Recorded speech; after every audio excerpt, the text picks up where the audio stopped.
How are you? Hope you had a good weekend. I'm back Monday night, every weekday evening at this time, 9 o'clock in Portstewart, Northern Ireland. While we're in lockdown, I'm reading chapters from my books. I've been reading Paperboy and then Breadboy, and at this stage, we're on to the third installment of my memoirs, which is All Grown Up: What Breadboy Did at University. And if you've read the previous books, you'll know that one of the things I did when I was a wee lad in Belfast, and one of the things my parents did was run the Westie Disco, the legendary Westie Disco, where generations of kids from the Shankill Road came every Saturday night to boogie and meet their future partner in many cases. So I've written all about, in Paperboy, all about the Bay City Rollers at the Westie Disco. In Breadboy, it was Saturday Night Fever at the Westie Disco. But in the early 1980s, we got kind of sophisticated. And so this chapter of All Grown Up, from a time when I was about 18, is called Westie Disco on Tour. So hope you enjoy this. I'll stop in the middle and say hello to those of you who are giving me a wee wave. It saves lives, so it does. This was how one RUC officer described the Westie Disco, or the Ballygamartin Presbyterian Church Youth Club, to call it by its full name. And the police in Belfast knew a thing or two about life and death. Well, it certainly does that, so it does. Everybody agreed. Every Saturday night for more than 10 years, 400 teenagers had crammed into an ageing Nissan hut at the corner of the West Circular Road to dance to the Bay City Rollers, boogie to Saturday Night Fever, and nowadays wave their arms in a new romantic sort of way to the Human League.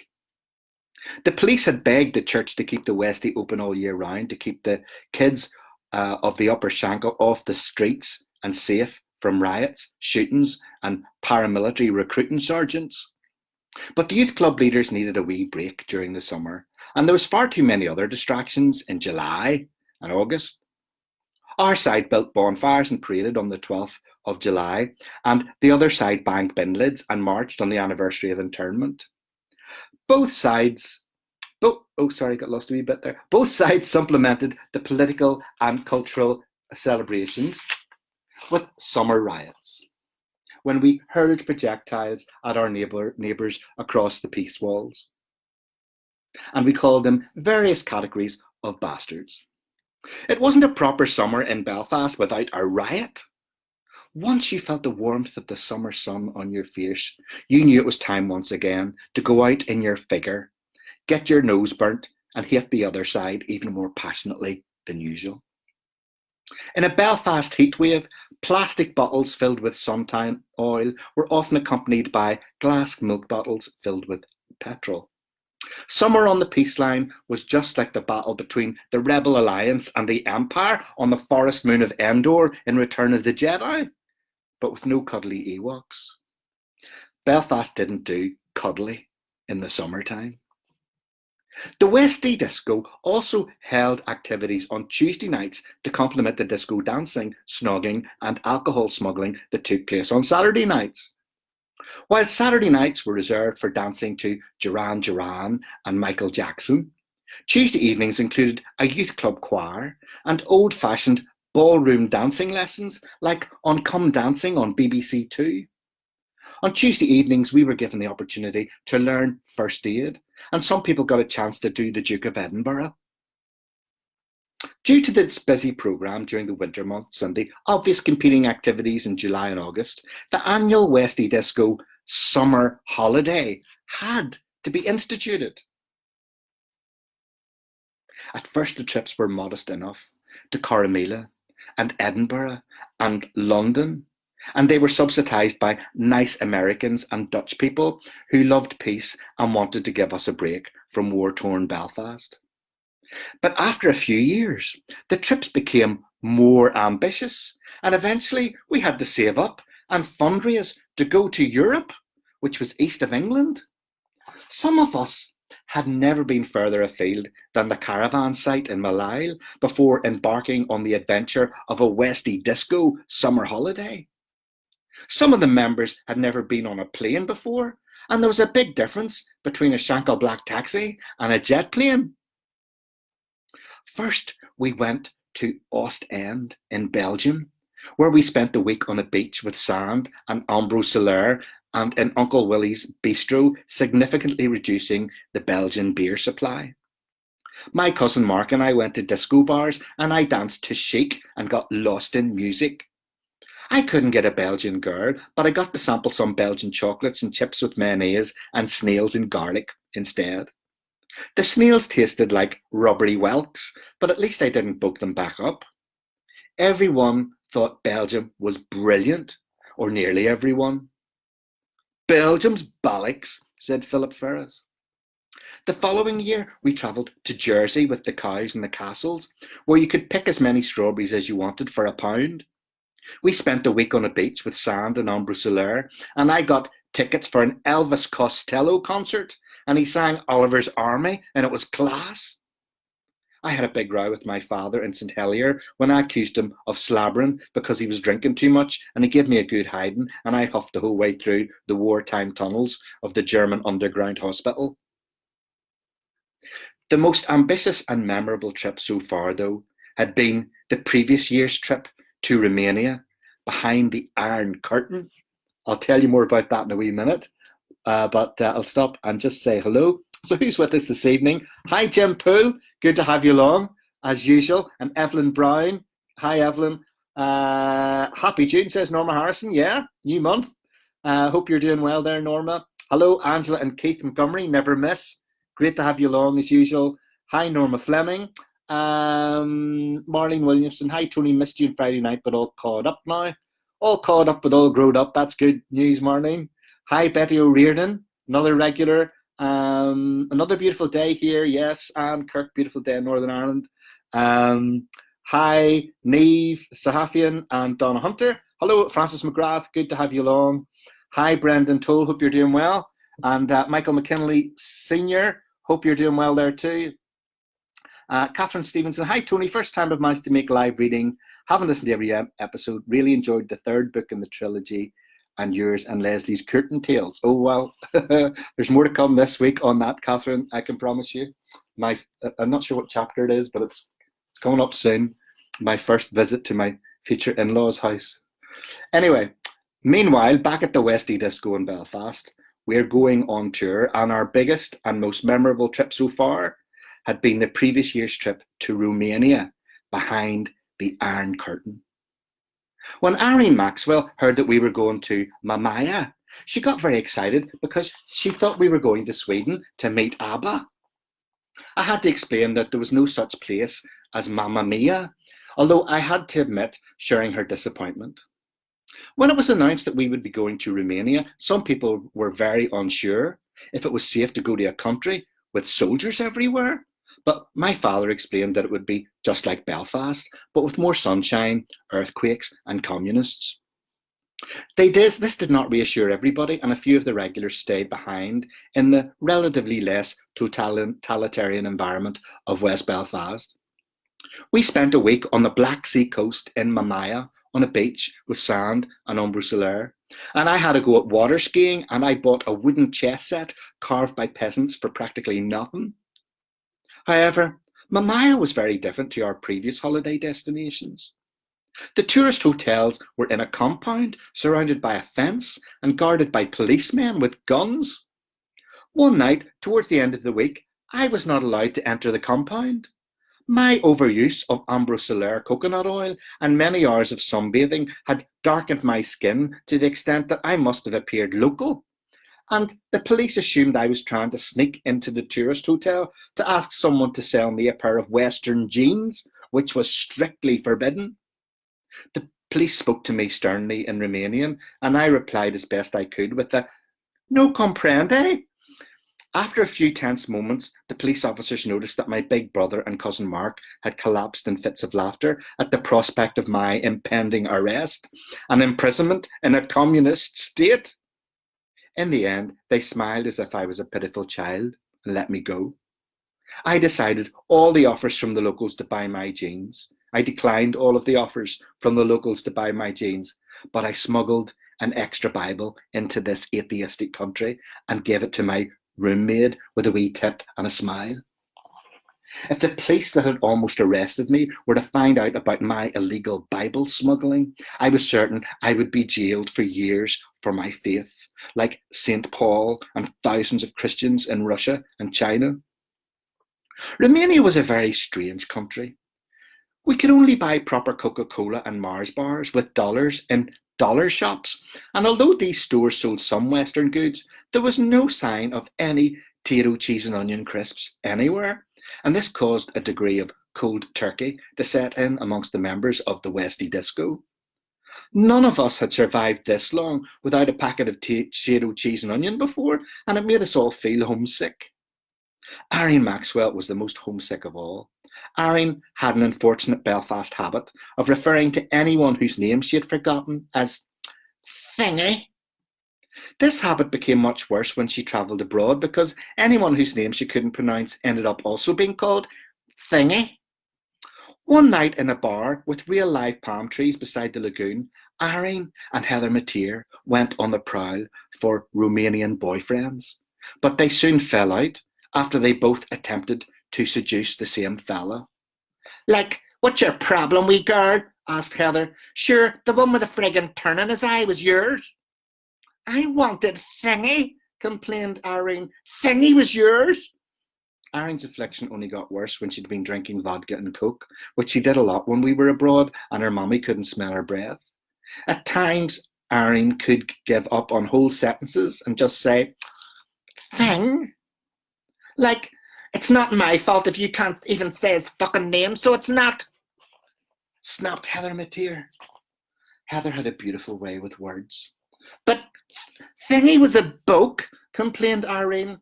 Well, yours had a face on him like a lurgan spade. I fancied Thingy. What did you like, wee girl? Shouted Heather. I know, wept Irene, but my nerves is bad over here and I'm sweltered.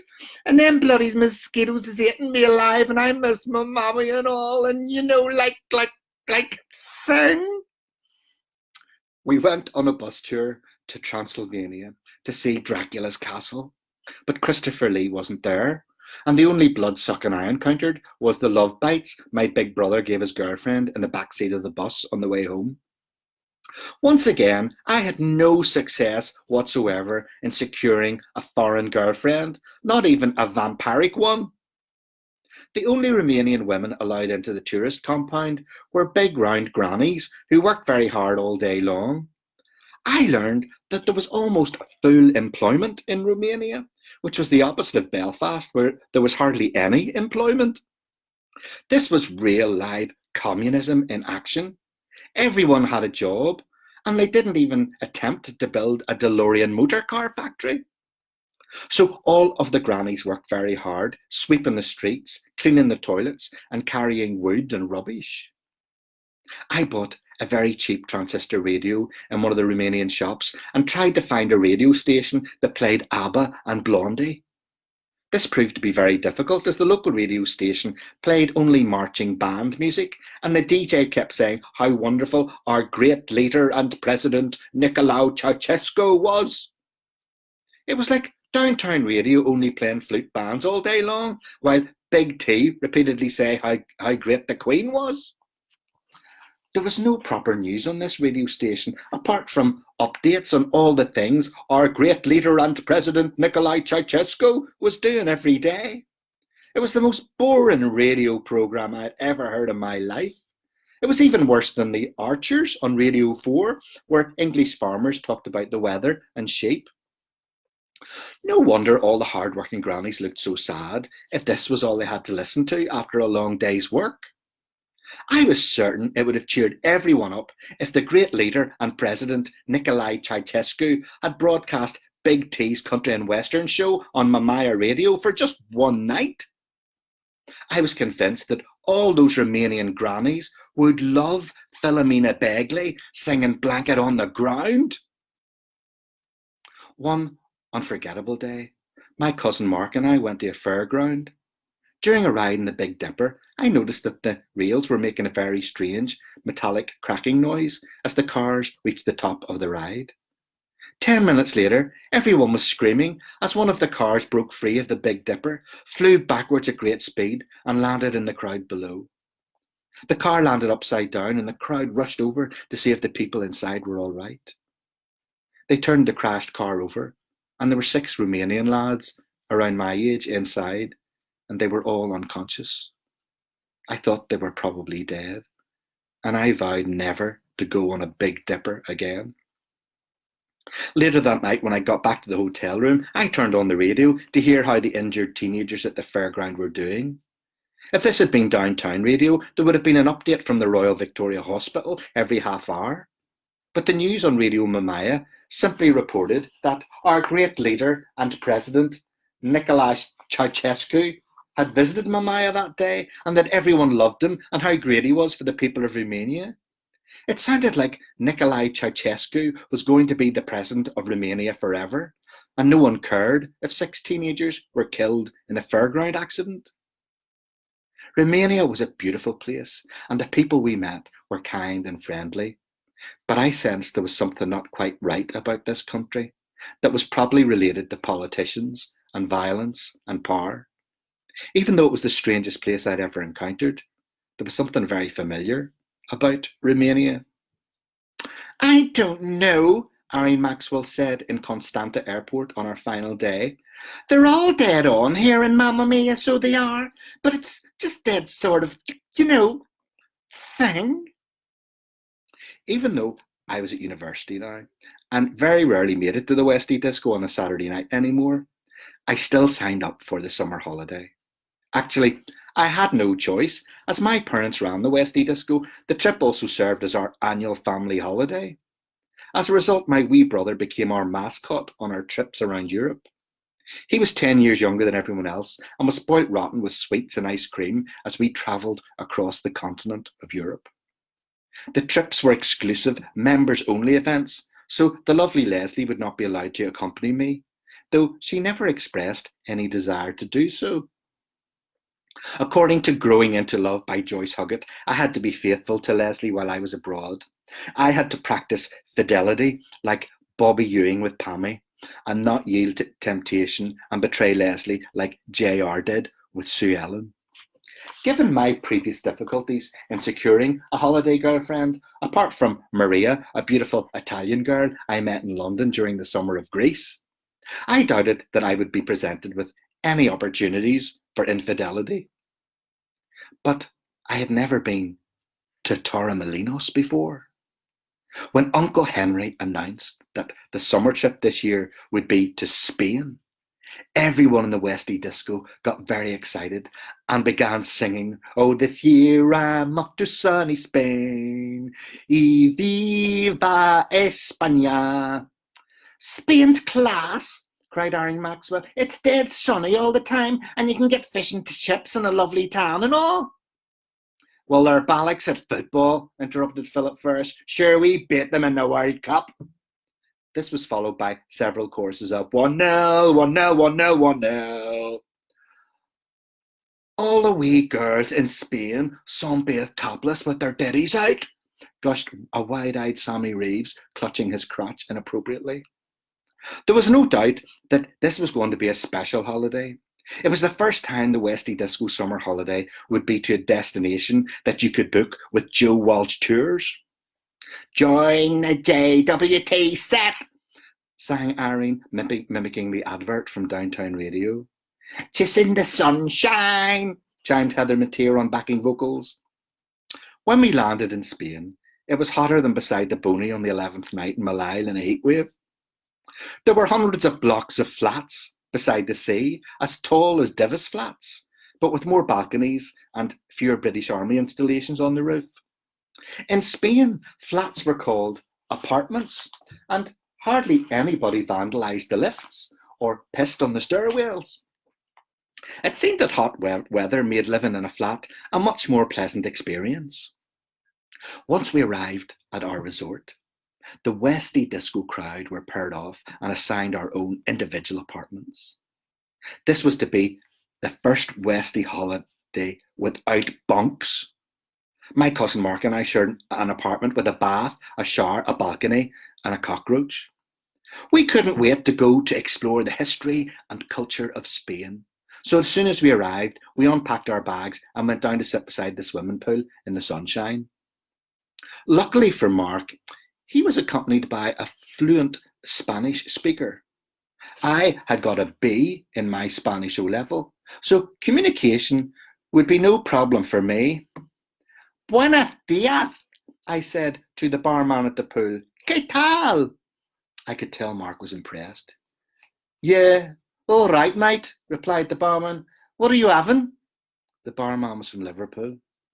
The next day, we met two beautiful English girls with skimpy bikinis and expensive sunglasses who lived in Spain and spoke Spanish fluently. Irene Maxwell and Heather Mateer made friends with the two girls after an initial spat over a sun lounger. Thingy and Thingy from England are dead on, so they are, confirmed Irene. Once again, I seized the opportunity to dazzle all around me with my language skills. Buenos dias, chicas guapas, I said, quoting from page 5 of my Spanish textbook, with a little flirting thrown in for good measure. Vivo in Belfast, so I do. Oh, Belfast with the bombs. Tengo los ojos azules, I continued, as it seemed to be important in O-level Spanish to tell people the colour of your eyes when you met them for the first time. I wondered if there were a lot of colourblind people in Spain. The girls began to laugh. No comprendo, señoritas, I said. The laughter grew, and one of the girls fell off her sun lounger and scratched her elbow in the crazy paving. ¿Qué pasa? I inquired. ¿Qué pasa? More laughter. Before I could utter another word of my Spanish, my cousin Mark rolled his eyes and intervened. He thinks he's Julio Bloody Iglesias, he said. Have I got my words mixed up? I asked. No, it's just, more laughter. It's just, you speak Spanish like a Chinese homosexual. Now my cousin Mark joined in the laughter. Do you have a lisp? Asked one of the girls. No, I do not have a lisp, so I don't, I replied curtly. I was offended now. These girls knew nothing of my achievements on the stage in Belfast Royal Academy. How could I have triumphed as the leader of the Jets in West Side Story with a lisp? But you speak Spanish with a lisp, she said. Well, that's the way I was taught to speak Spanish at school, and I got a B in my O-level, so I did, I replied with muchas indignation. For the remainder of the conversation, we spoke in English. At the swimming pool later that day, as I turned over onto my front to tan my back, it occurred to me that my O-level Spanish teacher had a lisp when he spoke in English. It had never before crossed my mind that he also had a lisp when he spoke Spanish. I had learned to speak Spanish with a lisp. This embarrassing incident ensured that I did not attempt a sentence of Spanish in public for the rest of the week. It also ruled out any possibility of romance, even if I had wanted to be unfaithful to Leslie, because the two English girls were now convinced I was gay, a misapprehension that was only strengthened when they saw the collection of ABBA cassettes stacked next to my Sony Walkman. However, real temptation was soon to arrive, naturally in Swedish form. We met Anna and Elsa the next day. They were hanging their bikini tops out to dry on the balcony above us when they spotted Mark and I below. We were attempting to throw the cockroach over the balcony, having successfully captured it in a wet beach towel. I was wearing my new denim blue swimming shorts from the Great Universal Club book, and even though my chest was very sunburned, the girls looked at me the same way Form 1 girls at BRA had hied me up in the playground after West Side Story. Hi, you guys, said Anna coquettishly. Hello, boys, added Elsa with a cheeky wave. Where is that you very cool guys be coming from?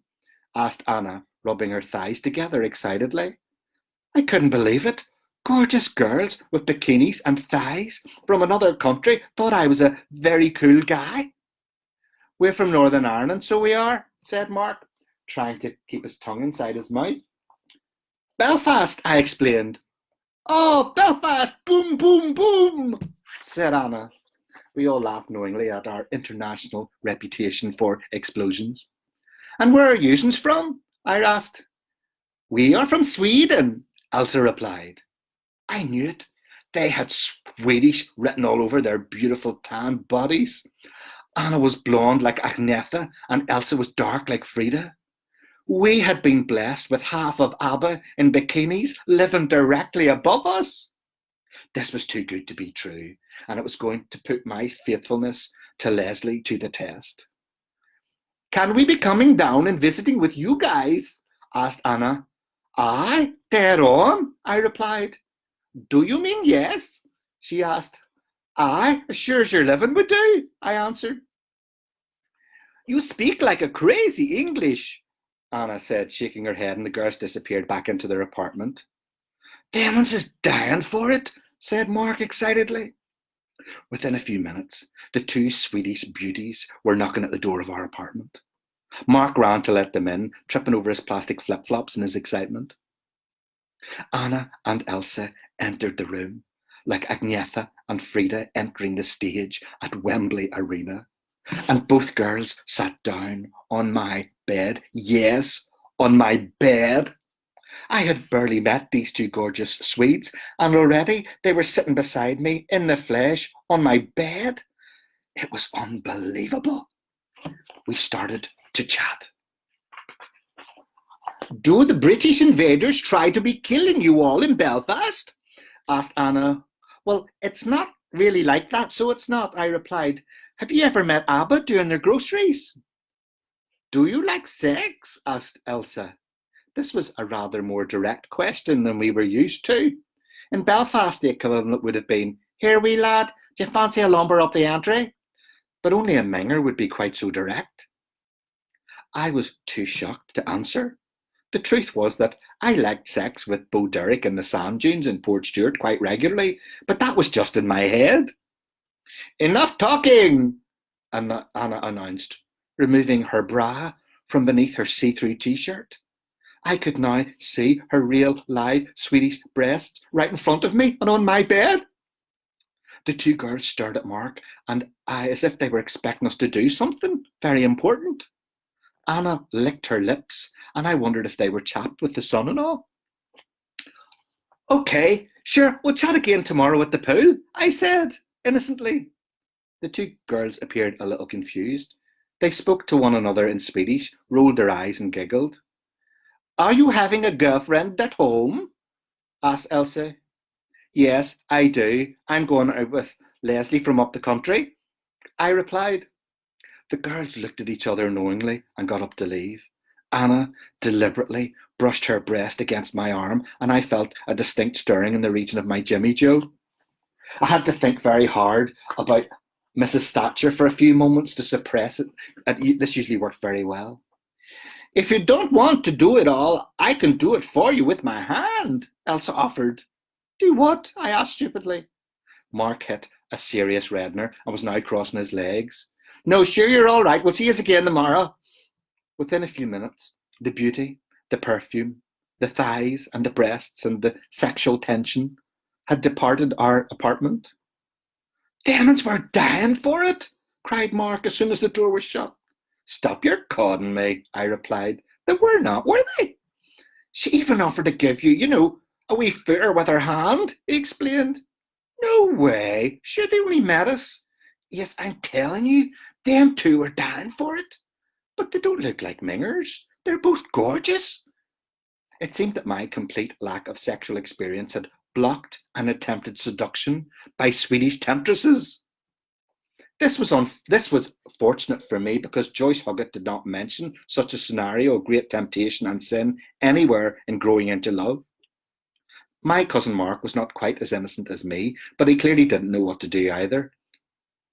I knew that if I were to be a good Christian, I would have to wait until I was married to do it with Leslie.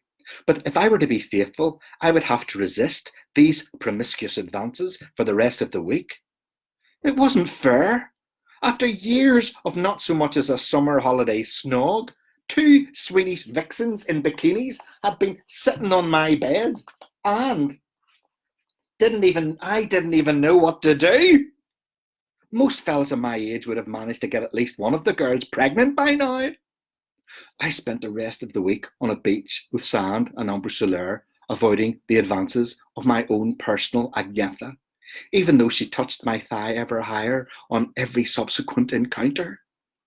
I had fantasized for years about being with Swedish girls, blonde or dark-haired, and now that the opportunity had presented itself, I didn't know what they wanted to do, I didn't know how to do it, and I wasn't allowed to do it anyway. I was a sexually frustrated virgin, so I was. There you are. That's another very embarrassing. Didn't realise that got so embarrassing when I started reading it, but there you go. Am I hitting a reddener, or is that just the sunshine today? Anyway, thanks for joining me. I'll say hello to a few more people before I go. Susan just bought my son Paperboy for his birthday. He's bound to love it, so he is. Oh, that's lovely. Susan, hope he enjoys Paperboy. Hi, good to be here. Mark Macaulay, good to have you. One of the Macaulay clan across the Atlantic. Hi, Susan, walking home from work. Hope you're able to follow it as you're dandering along. Glad it's Monday and another chapter, says Eileen Bonner. Betty O'Riordan says, too funny, Spanish with a lisp. Sí, señor. Sí, señorita. You're enjoying it, Donna. Good. TMI, yes, far too much information. Yes, Norma Harrison, that's so true. So funny. Thanks. Okay, well, hope you enjoyed that this evening. I'll be back tomorrow evening with chapter 12 of All Grown Up. Until then, wherever you are, stay safe, stay well, and stay positive.